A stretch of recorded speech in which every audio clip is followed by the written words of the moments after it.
Hello everyone, Earl Henderson, Primordial Defense. Thank you for watching. I have another Monday quarterback video for you. I'm going to play this video and talk about things that are going on, to better explain what's going on, and talk about things that I think that are being done right and are done wrong. Here we go.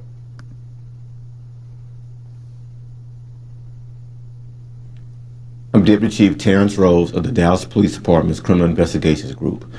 I will brief you on the details as we know them of the officer-involved shooting that occurred on July 25th, 2023 in the 7200 block of Lemon Avenue. This is the fifth officer-involved shooting involving a Dallas police officer in 2023. On July 25th, 2023 at about 11 a.m., Dallas Police Northwest Covert and Crime Response Team officers were doing surveillance on a stolen U-Haul truck parked in the 9600 block of El Centro Drive. The preliminary investigation determined officers saw the suspect, 41-year-old Ryan Taylor, get into the truck and drive away. Covert officers called in marked patrol officers to conduct a felony stop of the truck. While stopped at the stop sign at Dunhaven and Linnell Place, Taylor intentionally backed into an occupied covert vehicle, causing the airbags to deploy and pushing the vehicle into a fire hydrant. Uniformed officers attempted to stop Taylor, but he sped away on side streets, hitting several vehicles and onto the Dallas North Tollway, where he hit more cars. Taylor exited the tollway, driving until he reached the 7200 block of Lemon Avenue, hitting more vehicles in the northbound lanes, crossed the center median, and hit a tree on the west side of Lemon Avenue. Taylor abandoned the truck and ran towards a private hangar building. Officer Keenan Craven and additional officers ran after the suspect. The investigation determined Taylor ran into an opening of the building and fired a handgun at least twice at Officer Craven. Officer Craven returned fire, hitting Taylor in the leg. Officer Craven and other officers took Taylor into custody inside the building, and Dallas Fire Rescue responded and took Taylor to a local hospital for treatment.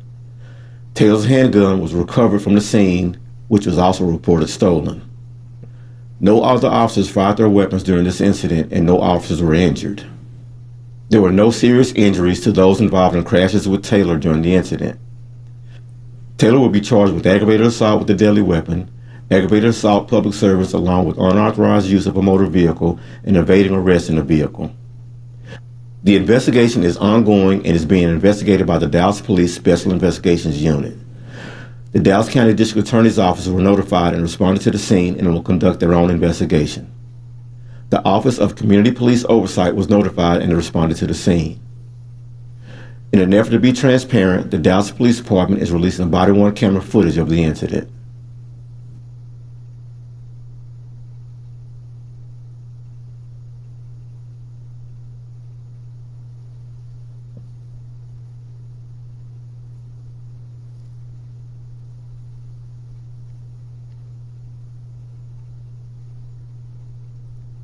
Nothing wrong with your audio.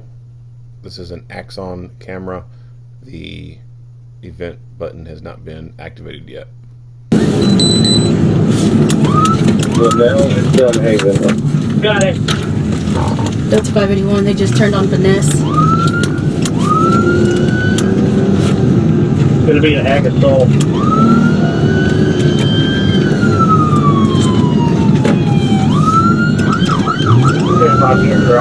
Westbound finesse? Going westbound on finesse towards Marshall. Just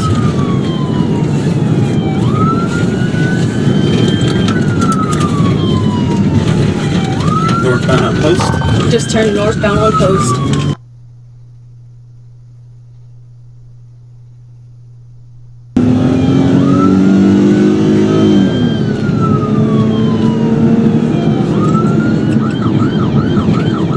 Yeah, Chase?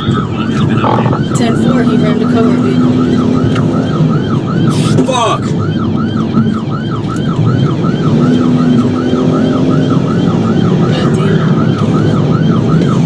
Shit!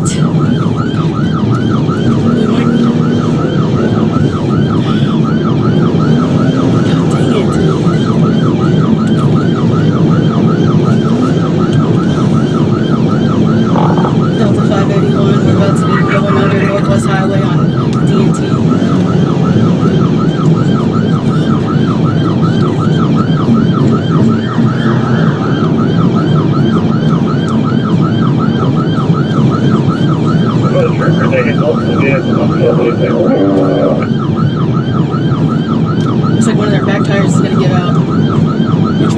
my side.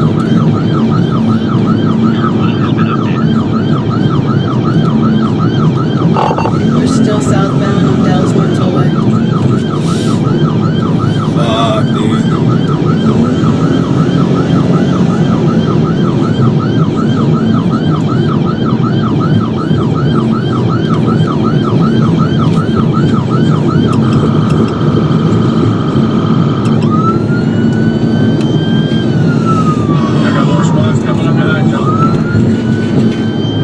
We just crossed over Inwood.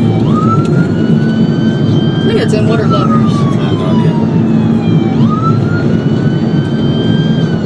You got your seatbelt on? Yeah. Coming up Mockingbird over here.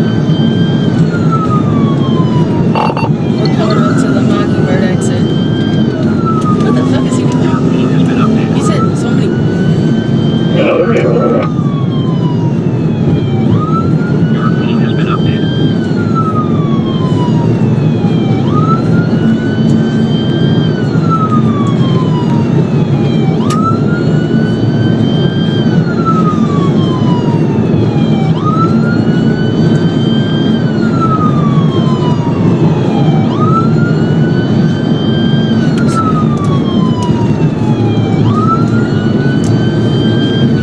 Yeah, I'll just kind of stay back a little bit. Yep. Oh, fuck, where are we at? Still going southbound on D&T.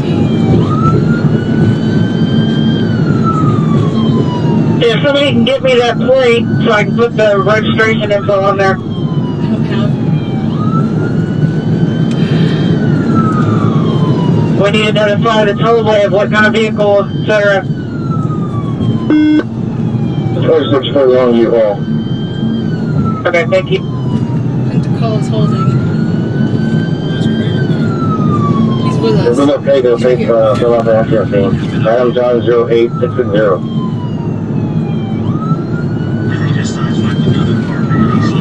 Copy.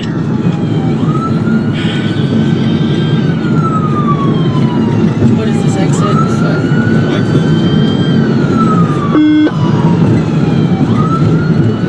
Like that was gonna take it. We're in the exit lane for Wycliffe. Just took the Wycliffe exit.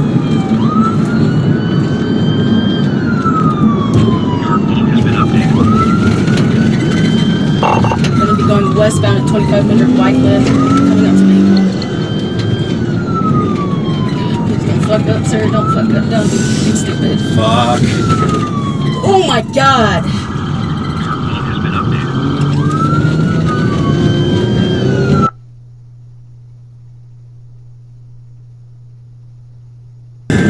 North 6700 zone.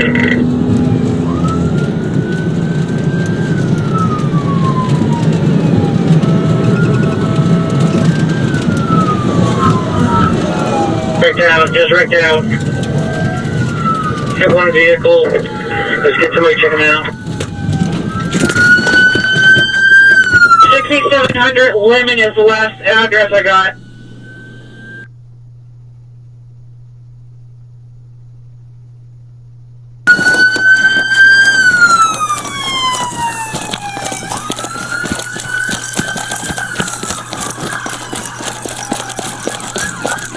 Tell the fucking ground police!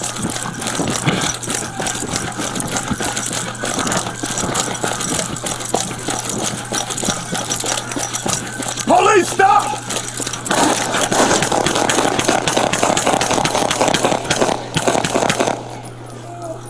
Shots fired! Drop the fucking gun! Drop the fucking gun! Show me your fucking hands! Show me your fucking hands! Crawl out here! Crawl out here! Crawl out here! Land on your fucking stomach! Land on your fucking stomach! Put your arms out! Do not fucking move! Do not fucking move!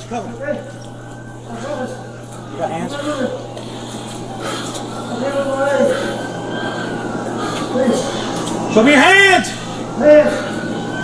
Ready? Ready? Don't rush it. Where's the gun? Where's the gun? Behind him. All right, crawl forward towards us. Crawl towards us. Keep coming. You ready? Okay. Keep coming. All right, are we ready? You ready? Keep coming. Keep coming. Keep coming. Keep coming. All right, here we go. Ready? I got point. Keep your hands where we can see them. Point the palms up. Do not fucking move. Palms up.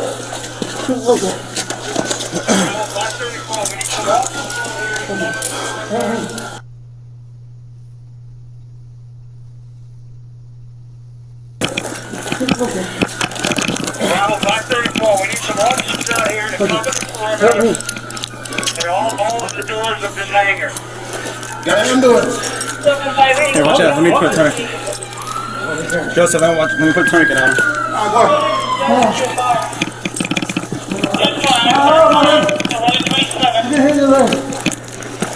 Alright, I'm putting a tourniquet on it. Bravo 534, give us Buckfield officers out here. It's wide open here on the west side. All right, let's get into it. So there is a surprising number of people or times that U-Haul trucks are stolen. This can either be what you would think of them stealing them, like taking off in them because someone left the keys in them, or quote unquote hot wiring them and taking off with them. A lot of it is people will go rent these things and then just never return them. The same happens with normal rental cars as well. So like go to Enterprise or one of those other rent-a-car companies, and people will use fictitious IDs, or some of them are stupid enough to use their actual IDs. They'll go rent these things, and then they just refuse to return them. So those companies will, of course, list those vehicles as stolen, and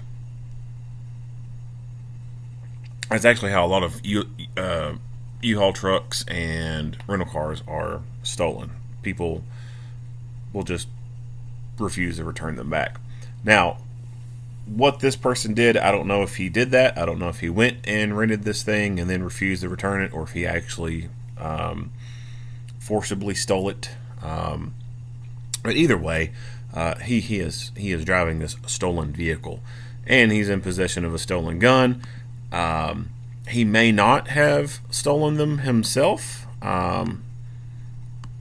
but nonetheless, he is in possession of them. The stolen gun, I could see it being a little bit more plausible that he didn't steal it himself. He probably just bought it from someone who stole it. But the U-Haul truck, I'd say he probably stole that thing.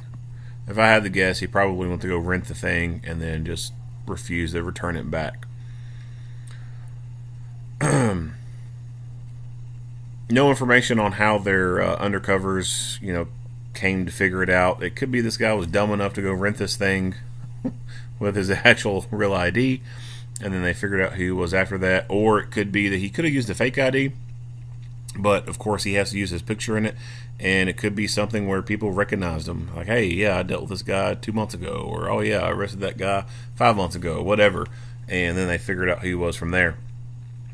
Or it could have been that they were watching something going on and then figured out that it was stolen and then went on from there. But either way, unmarked units did not want to initiate, I guess, the traffic stop. They wanted marked units, that way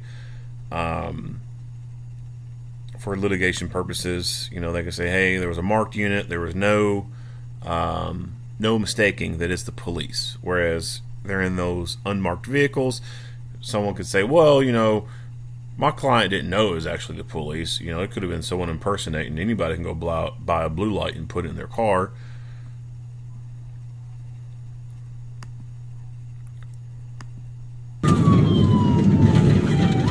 northbound on Post. Just turn north. I forget who they said this. Officer A. Caitlin and C. Shin. So they start the pursuit off, and they chase this guy all the way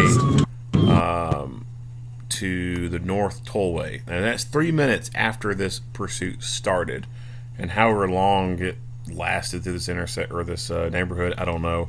But 3 minutes later, they get onto this freeway here, or interstate, whatever you want to call it, and this dude's right off the bat hitting people. Fuck!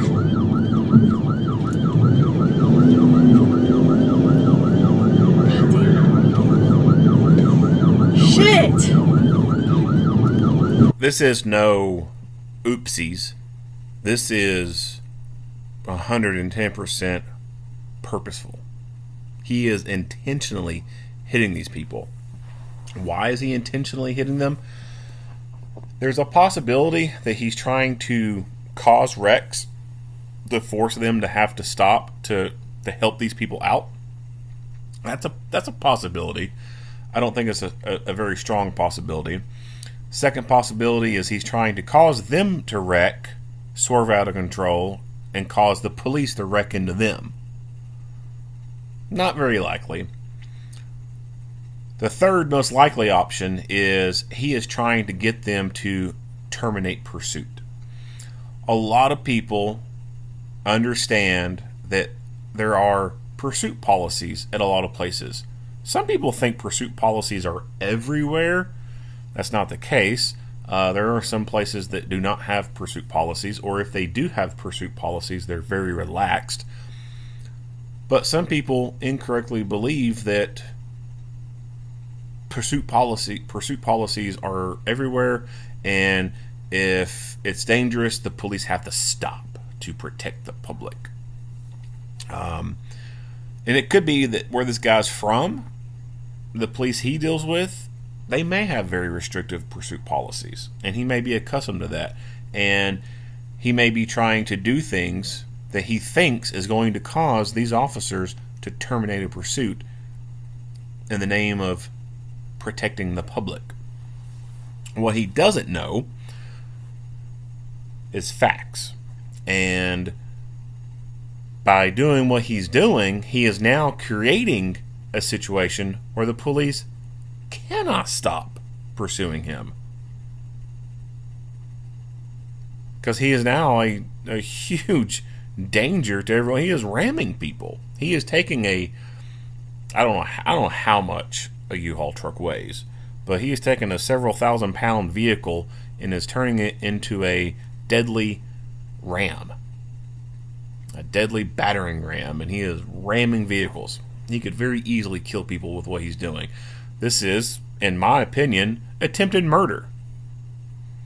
However many vehicles he ran into, that is each a count of attempted murder, or assault first, or aggravated assault, whatever state may deem it as, whatever the action of almost killing someone, that's what he's doing.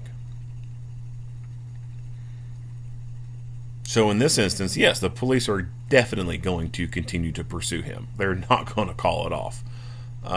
But he is probably thinking, oh, if I do enough dangerous things, they'll call off the pursuit. They'll have to stop. And this is why I do not believe that restrictive pursuit policies like that are helpful. And in fact, I firmly believe that all they are is a disservice to the community. They actually make things unsafe for the community. Case in point right here. This guy thinks that if he does enough stupid shit, that's going to terminate a pursuit. And so he keeps doing a bunch of stupid shit, almost killing people.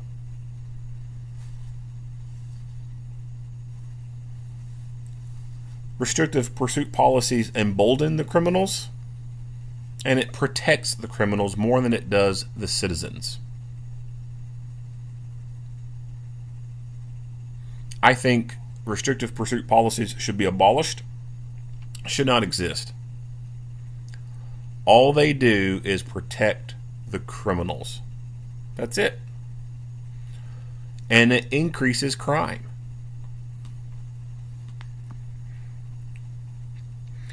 There was an incident, and I had to search it. I remember doing the video on it, but I could not remember where it was. And I did some searching, and it came close to me saying, well, I guess I can't find where it was because so many freaking incidents of stolen U-Hauls came up in a search, or incidents of police and U-Hauls came up in the search. And I almost came to the point of saying, the hell with it, I guess I won't mention it. But I did find the article, and I did do a video on it from Coweta County. At least I think it's pronounced Coweta. It's Coweta. It's in Georgia. So there was an incident there where the sheriff's office went to go. They went to go do something. See here, let me look at it real quick. They were dispatched to a BP gas station along US 27 after reports of 2 people breaking into tractor trailers. 2 suspects spotted deputies, jumped into a large rented U-Haul truck, and took off. The box truck weaved through the parking lot as deputies following with their lights and sirens on. In the video from the lead deputy's body cam, he can be heard asking for stop sticks, blah, blah, blah, skip, skip, skip. I'm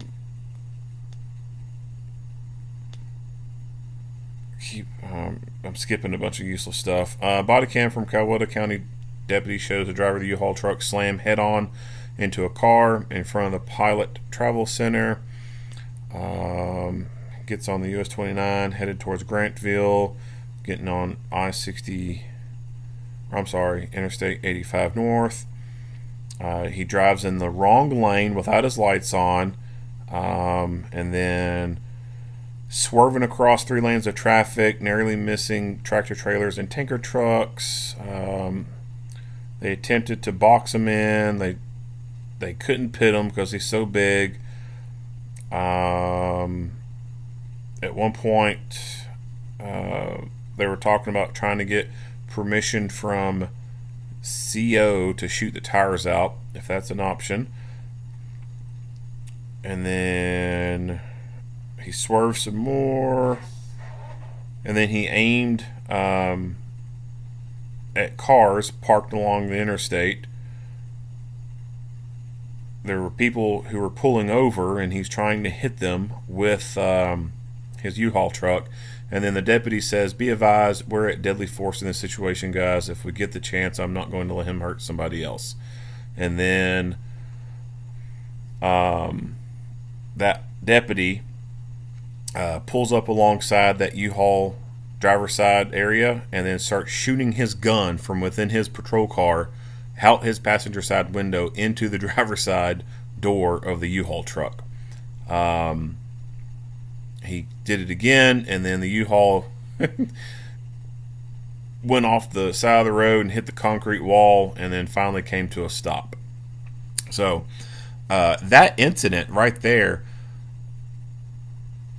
I 110% believe is the right thing to do. When someone in a vehicle of that size starts to weaponize it, without a doubt, you now have a justification to using deadly physical force to protect other people and to stop them. Under Tennessee versus Gardner, this person is a substantial risk to the rest of the public. Definitely, they can use deadly physical force under that, and or to use deadly physical force just to protect other people and them from this dangerous person. So if they would have been able to get up alongside him, I think that passenger officer would have 110% been justified and just start shooting into the driver's side compartment of that U-Haul truck to bring him to a stop. If there was an officer who could have been positioned up ahead somewhere, I think they would have been justified to use deadly physical force as this guy came into their avenue of fire. There was a video I cannot remember where it was. It's been a long time ago. I have not done a video on its review. I remember seeing it. There was a pursuit somewhere. I think the guy might have fired some rounds at officers, but there was an officer who had a full auto. I think it was a MP5, or it could have been a full auto M4. I can't remember which one he had, but it was something full auto. And he stopped on the side of the road and he waited for this pursuit to get to him. And as that vehicle got near, he leaned out and aimed this full auto weapon and just fucking mag dumped into that vehicle as it started to come by. And that was a justified use of deadly physical force. That's not a traditional, like, quintessential use of force type of scenario. Like, people don't think of that as being typical, right? Like, what is typical is person standing on ground, another person standing on the ground, and kind of stationary, or could be moving, walking, running, and then shooting each other. Like, people don't typically think of deadly force scenarios involving a person shooting into a moving car or shooting from a moving car into a moving car. There's definitely not any good training for those type of instances. Now, there are aerial shooting classes. Like, literally, you learn to shoot from a helicopter. There are people who train for that. There are classes for that.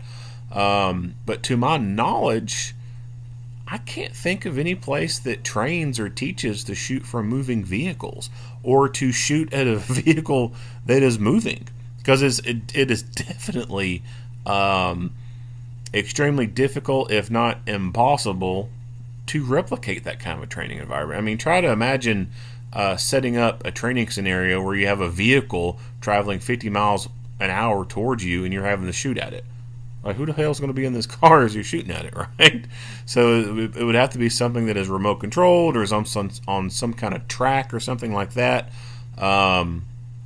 It would be a very large and complicated type of training environment. It would involve a lot of moving pieces and a lot of stuff going into it. And unfortunately, a lot of places, especially from the governmental side, they're not into wanting to do stuff like that. And then you got like the whole unrealistic mindset with range safety. Some people say, "Oh, it's unsafe to do that," and then the space and the size. Like, some ranges aren't that big, and there's no way you could put a big truck on a range and put it on a cable system and have it driving towards the people. Like, you wouldn't be able to get a vehicle that could reach up to something like 40 miles per hour to be able to practice shooting into this thing, and be able to repeat that multiple times. So training for something like that is going to be just damn near impossible. Even trying to train shooting at moving cars, I could see that being done easily with simunitions, like getting on the same track that you use for vehicle tactics or vehicle driving. Get on that track with the track vehicles, and then practice shooting out the car door at the suspect vehicle with simunition guns. I could see that one, right? Like, that seems more easily replicatable. But when it gets into training to shoot at the tires of a moving vehicle with a live gun with the intentions of shooting out the tires, there's really no easy way to train for that. Because again, who's going to be driving that vehicle? Unless they have a compartment specifically built in that vehicle for a driver to be in, there's no way they could be shot by a live round. That car is going to have to somehow be remote controlled. And trying to remote control a car at 40 miles per hour or something like that for training purposes, it's not realistic. So I think that because you cannot train for those things, very realistically, that some agencies have policies against doing it. They say you can't be shooting from a moving vehicle. And I could kind of understand where they are with that mindset, because, like I said, it would be damn near impossible to train for those kind of scenarios. But I don't think that it should be totally banned. You can shoot at a moving vehicle from within a vehicle.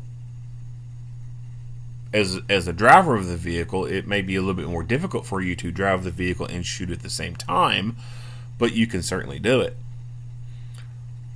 If you have a passenger in the vehicle, without a doubt, it is much easier to do it then.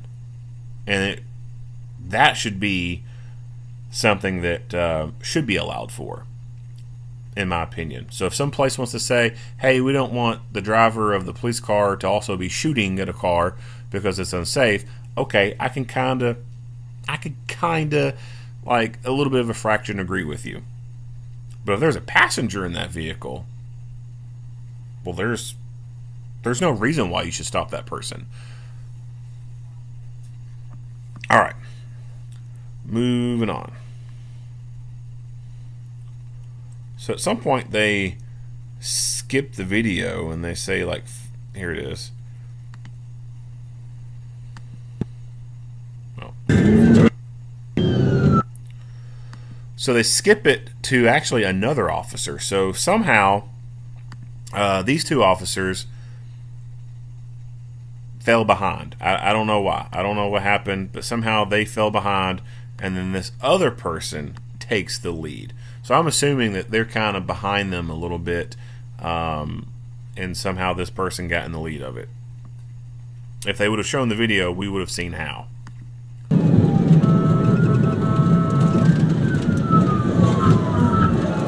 Ricked out, just ricked out. Hit one vehicle. Let's get somebody to check him out. Now, definitely, I think that he could have probably drove his vehicle over this median and got a little bit closer over there. 6700 Lemon is the. Now, he comes to a stop, and you can hear his door opening, and then boom, this guy getting out. So I think it was one of those things where it was both kind of happening simultaneously. If this guy had bailed out first and was running, I think it probably could have been a better idea for this officer to use the vehicle to jump that curb and close that distance a little bit quicker. 6700 Lemon is the last address I got.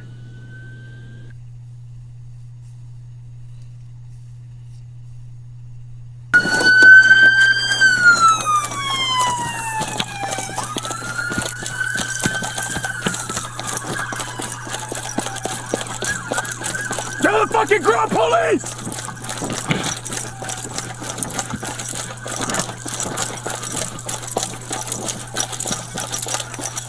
Police, stop!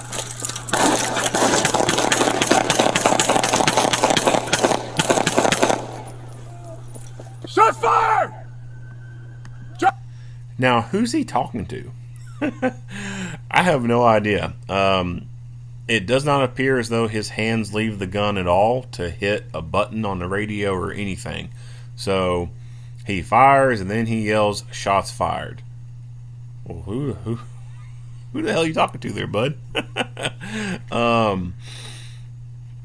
He's got an Axon camera, and I don't think that the Axon camera can cause the radio to broadcast, or the programming on this allows the dispatcher to, understand what's going on. So why he's yelling "shots fired," I really have no idea. Shut the fucking gun! Shut the Now, if it was he reached down and hit the emergency button on his radio and then started shouting, I can understand that, because there are some radios that are designed, or the programming is designed, so that when you hit the emergency button, it will actually hot mic the radio for a predetermined amount of time. So you hit the orange oh shit button, that can cause the microphone for that radio to key up automatically for 10 seconds. And so you know that when you hit that orange button, you've got 10 seconds to say whatever you want to say so that people can hear you on the radio, and you can keep both your hands on the gun or on whatever instead of having to hold that radio and talk into it. But like I said, I don't see his hands leave his gun any to do anything that would lead me to believe he was doing that. So I don't know what he's doing. It could just be he was thinking about the radio, like him needing to say, hey, shots fired, but he just did not physically do that. That's my guess.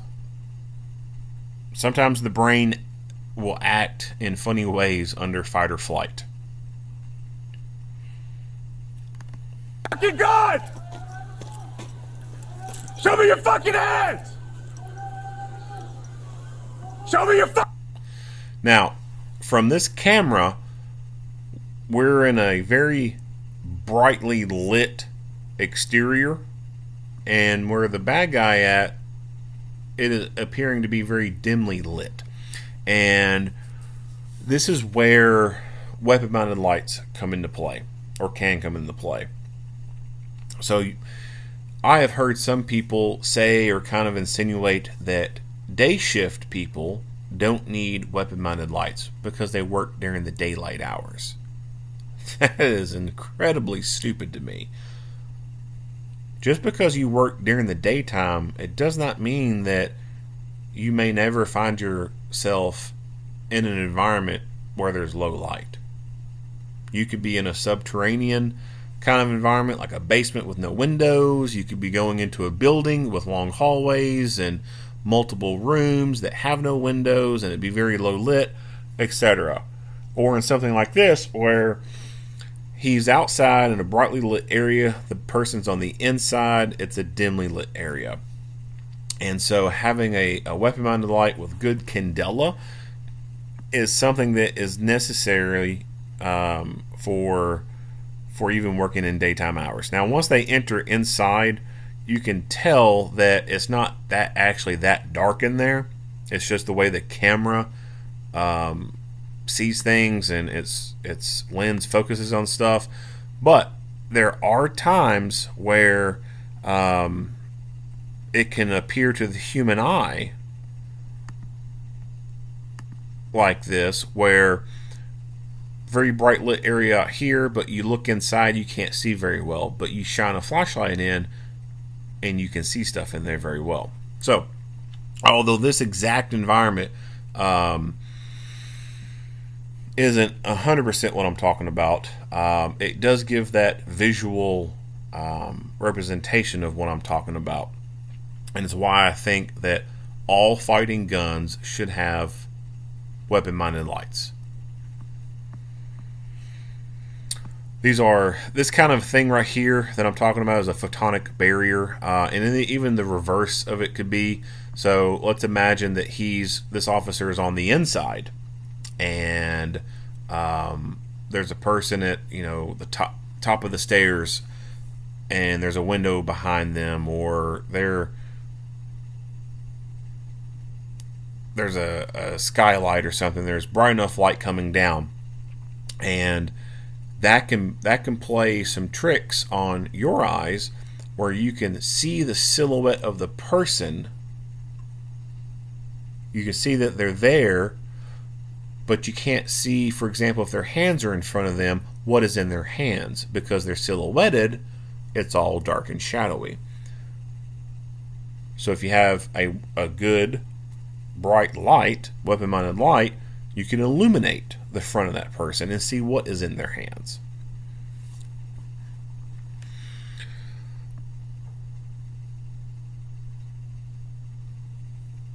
Another thing to be thinking about is that exact same thing, silhouetting. So where this officer is at, he is in a very bright environment, and from this guy's perspective, the bad guy's perspective, looking at him, if the bad guy was wanting to shoot, he could conceivably have a pretty easy target to aim his gun at, with the contrast of this officer being silhouetted due to the environment. So that's something to be thinking about, where you're standing at and how you would look to the person who wants to shoot at you. You can see what looks like some rounds that hit the wall here as he shot at him. This is a restroom right here, and don't know what's right here, but there's bullet holes here. Do not fucking move! So this means that these places need to be checked. There could have been someone in here taking a dump or something, you know, and they could be hit by gunfire. So definitely, after, you know, everything's done, rooms need to be checked. What's on the other side of this person that was shot at? What's behind them? That area back there needs to be checked. Make sure that, you know, someone wasn't back here putting tape on a box or putting a sticker on a box and then boom, got hit by a round. Because if you don't check to make sure, then there could be someone who's unconscious and they're laying down and they're bleeding out.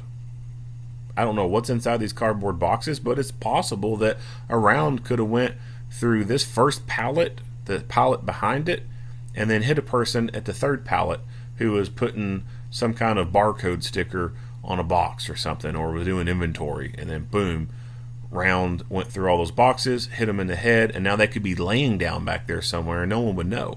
So that's why you gotta go check the area where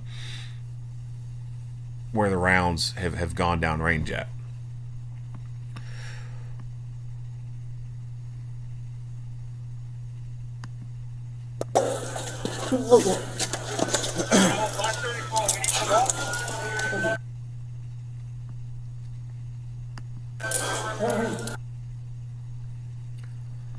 Looks to be some kind of warehouse. No idea what it is they have there, but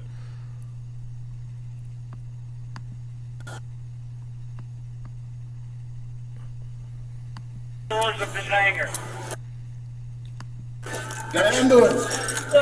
Hey, watch out. Let me put a tourniquet. Joseph, let me put a tourniquet on him. so he was supposedly shot in the leg. When it comes to putting tourniquets on for people, you know, like this, where you can already see that his pants are kind of already coming off of him anyway, you'd be surprised about how many criminals there are who don't understand the concept of wearing a freaking belt. Grown-ass men who just cannot figure out how to wear a belt. Or even if they do have a belt on, they can't figure out how to have that belt tight enough around their waist where their pants don't drop down on them. Clearly, there is a large percentage of the male population that has not been raised correctly by their parents. If you don't know how to wear pants to keep them from falling down, then something's wrong with you. So, when it comes to people like this, who are sagging and got their pants hanging down, and you need to put a tourniquet on their leg, I think that the most simplest thing you could do is just pull their pants off. Their pants are already sagging as it is. It just takes a little bit of a tug to make their pants fall off. Right? Just pull them off the same way they came on. Just pull them completely off the legs. That way you don't have to waste your time getting a pair of shears out, cutting down the pant leg and exposing that area to put the tourniquet on. You don't have to worry about, because their pants are sagging down, trying to pull those up a little bit more to be able to get that tourniquet high and tight. The key to a tourniquet is putting it high and tight. When their pants are sagging like this, the crotch of the pants is so far downward that you're not going to be able to get that tourniquet as high and tight as you can, because the fabric of the pants is going to impede your ability to do that. And the only way to get around that is to either cut the pants off or just pull them off. And I think it's a lot simpler, a lot faster just to pull the pants completely off. They don't need them. They're going to either the hospital or they're going to jail, where they are not going to be keeping those pants on. Those pants are going to be taken off. All right? Take them off yourself. It's that simple. Just pull them down, set them to the side, then you can put the tourniquet on high and tight where it needs to go. If they don't have any underwear on, or their underwear ends up coming off, oh well. I don't care if their little dick is hanging out and everyone can see it and making fun of them. If they don't like that and they're embarrassed by it, then they should not have shot at the police. They are bringing that upon themselves.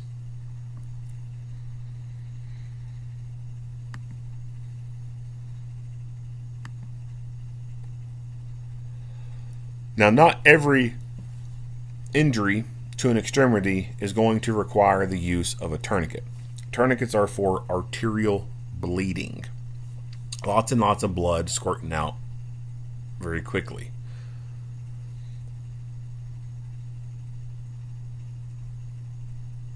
I like the fact that I'm seeing more and more officers carry tourniquets, but I see so many times people throwing a tourniquet on someone when they don't need to have a tourniquet on. Like, there's not enough blood coming out of them to justify a tourniquet going on them. A pressure bandage is something that they need. Just some direct pressure is all they need. So when I see people putting tourniquets on people when it's not needed, that is a clear sign that they have not received a good amount of proper training for pre-hospital trauma care, specifically tactical combat casualty care. It tells me that they've probably only had bare minimum level of medical training, something in the form of CPR, AED, and first aid. And if they gotten any kind of extra training on a tourniquet, it was very minimal and not very informative. Basically just an awareness level. Hey, tourniquets are used on legs and arms to prevent you from bleeding to death. That's about the gist of all they know and remember. So not every wound is going to require the use of a tourniquet. Is there anything wrong with putting the tourniquet on, even if it doesn't require a tourniquet? No. I think you're just wasting a tourniquet, but there's nothing wrong with it. It's not like you're going to cause any damage to that person. I mean, you'll for sure stop the bleeding, but there's nothing bad that can come from it. You're wasting resources at that point, in my opinion.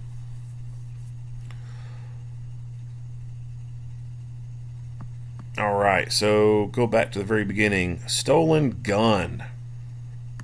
Taylor's handgun was recovered from the scene, which was also reported stolen. So, where did this stolen gun come from? Taylor's handgun was I don't know. I wish they would have provided more information about that. I would say that most likely it was stolen from a vehicle. A lot of stolen guns come from vehicles. People leaving their guns in their cars and then walking away from them. Either because they're going to work, or they get home and they forget to take the gun out of their car and they just leave it in the car. Some people have what they call car guns or truck guns. These are just guns that they leave in the car all the time.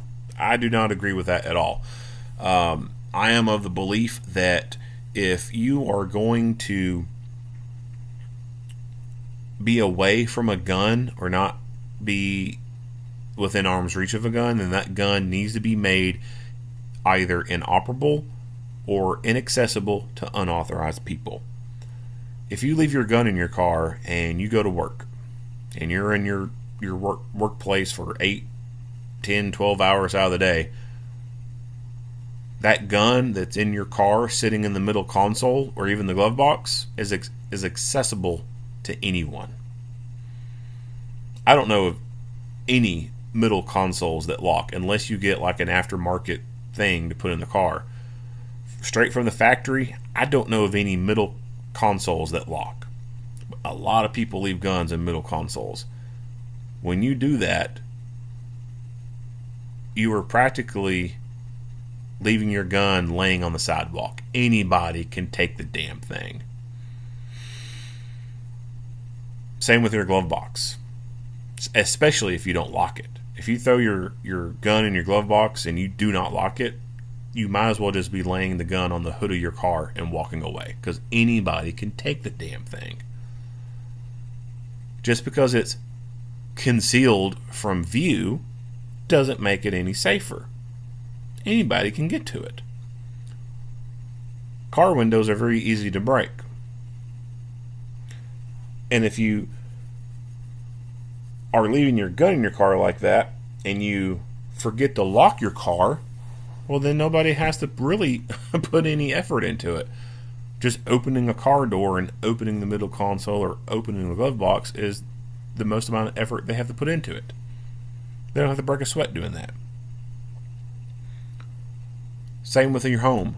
If you leave home and you're gone for 8, 10, 12 hours out of the day, and you leave your gun sitting on the nightstand, in the nightstand, you might as well just be leaving it on your front porch and walking away. Anybody can take the damn thing. It doesn't take much to kick in a door. I've kicked in plenty of doors.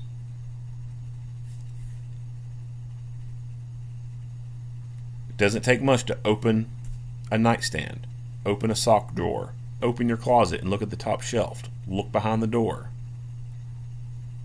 lift a seat cushion, lift the mattress. Those are effortless things. If you're going to be leaving your gun, you need a safe. Now, will a safe completely 110% prevent someone from getting into it? No. All safes can be defeated. But what safes do is buy time. It takes time to break into a safe. And if a person is breaking into a house, they don't want to spend hours there. They want to break in, take what they can grab, and go. Because the longer they stay there, the longer they run the risk of being caught. So if you got a big safe that can't be moved, takes like 3 or 4 people to move it, chances are that safe's going to stay where it's at. They're not going to be able to pry the door open on it. Even on a smaller safe, they're just not going to be able to in a quick manner defeat that safe and get into it. Now, if they took it with them, worked on it, yeah, they're going to get into that thing. Smaller safes that can be tethered to the car seat of your vehicle and slid under your seat, or be bolted to your trunk, or even tethered to a bolt in your trunk, whatever. Can those things be defeated? Yes, but it takes time. Those criminals are not wanting to spend a whole lot of time in a car that's not theirs. They want to get in and out. The longer they stay, the longer they increase their risks of being caught. So safes buy you time. If you're going to be leaving your gun unattended, you need to have it in a safe. It is gun owners who are giving the anti-gun people the ammo, pun intended, to come after us.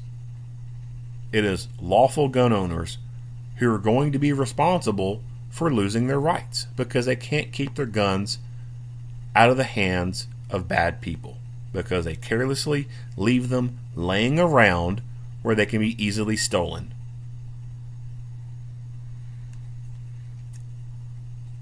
If you want to keep your gun rights, if you want to be able to keep the guns that you've got and not have any infringements upon those rights, then you need to be more responsible.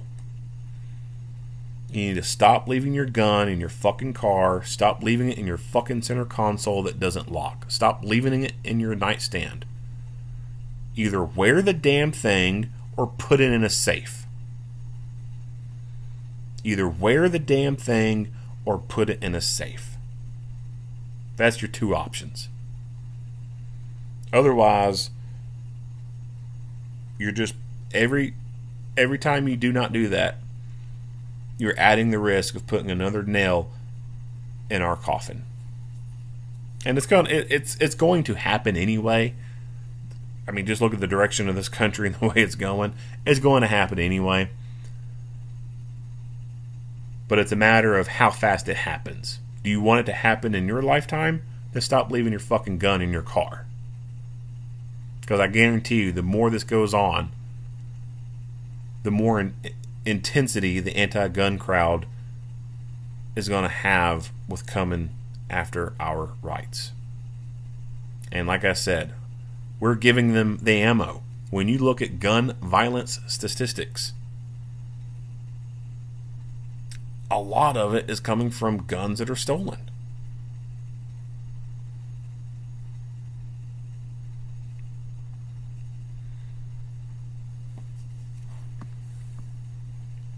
So wear your gun or put it in a safe. Stop risking my rights. So this dude, they say he's convicted felon, I think. Let me back it up, see what they say about him. Control Drive. The preliminary investigation determined officers saw the suspect, 41-year-old Ryan Taylor, get into the truck and drive away. Covert officers called in marked patrol officers to conduct a felony stop of the truck. While stopped at the stop sign, a Dunhaven airbags to deploy stopped Taylor, but he sped away on 4 cars. Taylor exited the tollway, driving until he reached the center median truck and ran after the suspect. At least twice, it responded and took, which was also reported treatment. Taylor's handgun officers injuries to those involved in the deadly evading by the Dallas police sped to the scene and will conduct their own investigation. The Office of Community Police Oversight was notified and responded to the scene. In the next, officers saw the suspect, 41. All right, so they don't really talk about his history, I don't think. But this guy doing what he did, ramming the police car, ramming all those people in the interstate, shooting at a cop, this is not his first rodeo. This is not his first time being involved in the criminal justice system. This guy, in my opinion, has most likely been arrested multiple times. He's probably a felon. He's probably spent time in prison. I would not be surprised if this dude was out on probation and parole or was out on bond. Unfortunately, that is like a very common thing. And especially when you get to these type of incidents where people shoot at police. It is unfortunate that a lot of them are out on bond or they're on probation and parole when they do that thing. Like a lot of them. I want to say like over half of them are, but I can't like back that up statistics wise. But doing so many reviews of these videos, it is extremely common to find out that they're either out on bond or on probation and parole when they shoot at police. There is a problem in this country with violent and repeat offenders being slapped on the wrist and being released way too early. In Kentucky, I can tell you it is a big problem. 2 people that I know came close to being killed by people who should have been in prison. First friend of mine, he got lucky. He didn't get shot, but the dude was about to shoot him.